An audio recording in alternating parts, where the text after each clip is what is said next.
رمضان مبارک روزي چې کله بنده ونیسي دا د ګناهونو نه دغسې پاک شي، الله پاک کی لکه په کوم ورځ چې دی د خپل مور نه پیدا شوی د ګناهونو نه پاک والله دغسې د ګناهونو نه پاک کی. او یو بل حدیث کې راځي نبی علیہ السلام فرمایي یغفر لهم فی آخر لیلة، دا د رمضان مبارک په آخر شپه باندې بنده ته مغفرت کیږي. صحابو تپوس وکړو قیل یا رسول اهی لیلة القدر، الله پیغمبر دا شپه د قدر ده؟ نبی علیہ السلام پر الله ولکن العامل انما یوفى اجره اذا قضى عمله، مزدور چې کله خپل مزدوری پوره کړي هغه ته خپل بدل ملاویږي.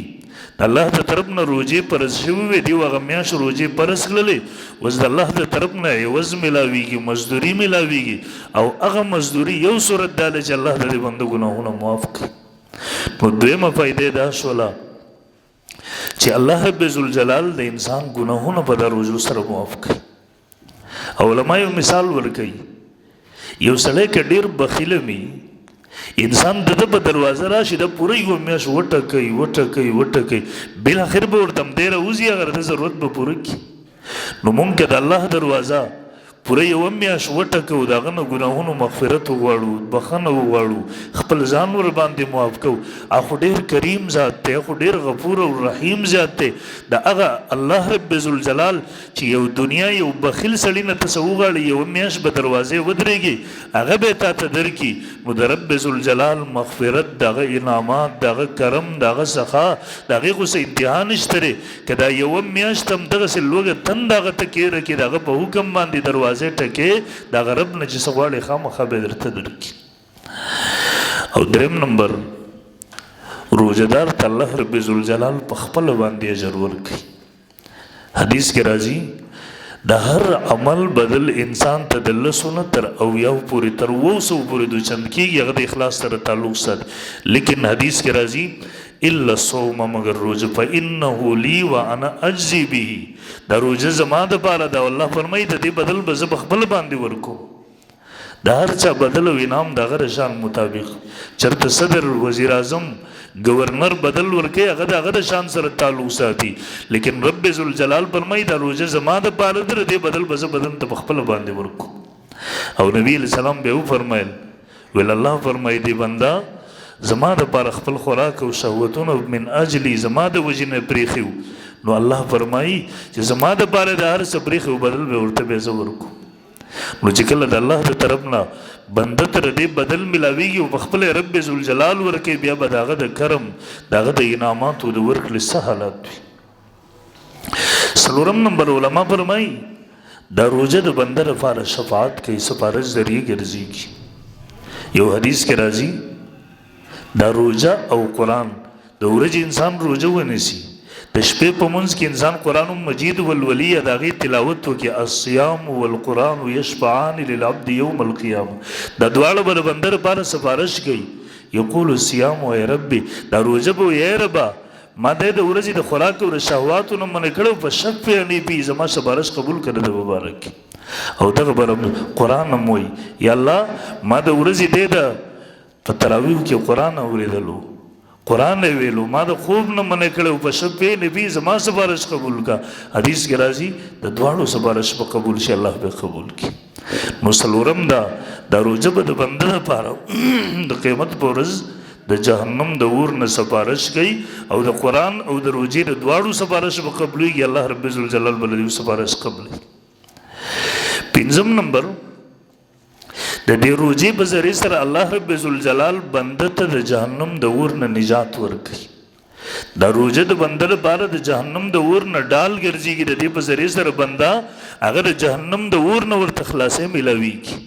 نبی علیه الصلاۃ والسلام فرمایي د هر روزه ماتې په وخت کې الله رب ذوالجلال د جهنم د اور نه جهنمیانو ته خلاصۍ ورکوي، ازادي ورکوي.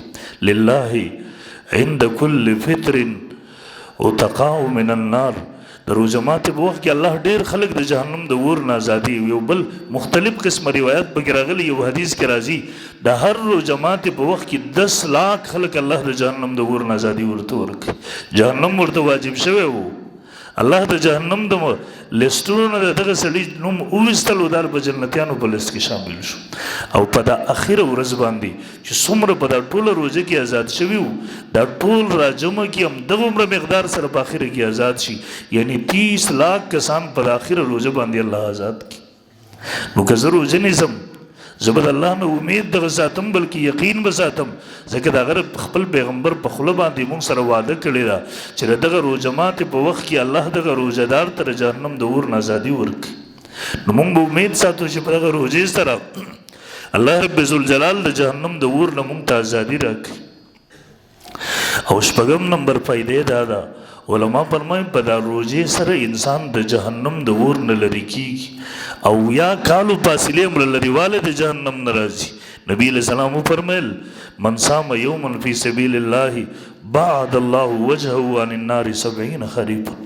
څوک چې د الله په لاره کې یوه ورځ روژه ونیسي، فی سبیل الله نه مراد یا خو انسان د الله په لاره کې دی، جهاد کوي د الله په لاره کې، تبلیغ ته تللی دی، طالب العلم دی، یا علما فرمایي د فی سبیل الله نه مراد دا دی چې خالص د الله د رضا دپاره دی یوه ورځ روژه ونیسل. نبی رسول بعد الله وجهه عن النار، الله به د مخ د جهنم د اور نه او یا کاله فاصلې پورې لرې کړي. او بل حدیث کې راځي نبی علیہ الصلوۃ والسلام پر من صام یوما فی سبیل الله جعل الله بینه وبین النار خندقا کما بین السماء والارض. چا چې د الله په لاره کې یا د الله د رضا دپاره خالص د الله دپاره یوه ورځ روژې ونیوله، الله به د ده د جهنم د اور په منځ کې یو خندق فاصله پیدا کړي. او یو خندق فاصله د ځمکې او د اسمان په منځ کې چې څومره فاصله ده. نو د روژې په ذریعې سره انسان د جهنم د اور نه لرېوالی ورته ملاویږي او څوک چې د دغه نه بچ شو خو کامیاب شو. اوم نمبر فایدې دا د علما فرمایي د روژې په وجه باندې انسان جنت ته داخلېدو مستحق ګرځېږي. نبی علیہ الصلوۃ والسلام فرمایي هلته به دروازې وي، د روژهدار ته به ویل کېږي چې په کومه دروازه ته غواړي جنت ته داخل شي. یوه دروازه چې ریان ورته ویل کېږي دا به په خصوصیت سره د روژهدارو دپاره تیاره شوي. فی الجنة 8 ابواب فیها باب یسمى الریان لا یدخل الا الصائمون. یوه دروازه به د ریان په نوم باندې په دې باندې منه داخلېږي، مګر صرف روژهدار به داخلېږي، بل څوک به په دې نه شي که بل څوک داخلېږي به منع کولی شي واپس چې د روژهدارو دپاره ده.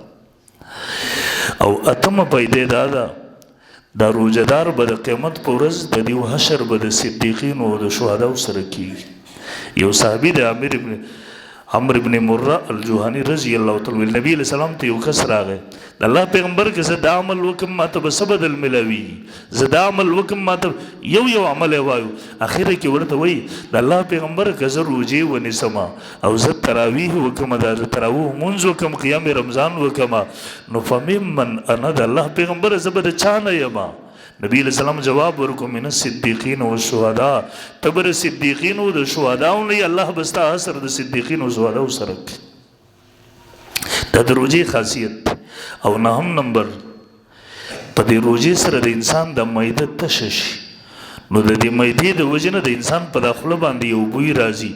نبی علیہ الصلوۃ والسلام فرمایي الله رب ذوالجلال ته د روژهدار د معدې د خولې باندې چې د معدې د وجې نه دا کوم بوی راځي اطیب عند الله من ریح المسک، دا د جهنم دا د جنت د مشکو د خوشبویي نه الله رب ذوالجلال ته زیات محبوب او خوښ دی.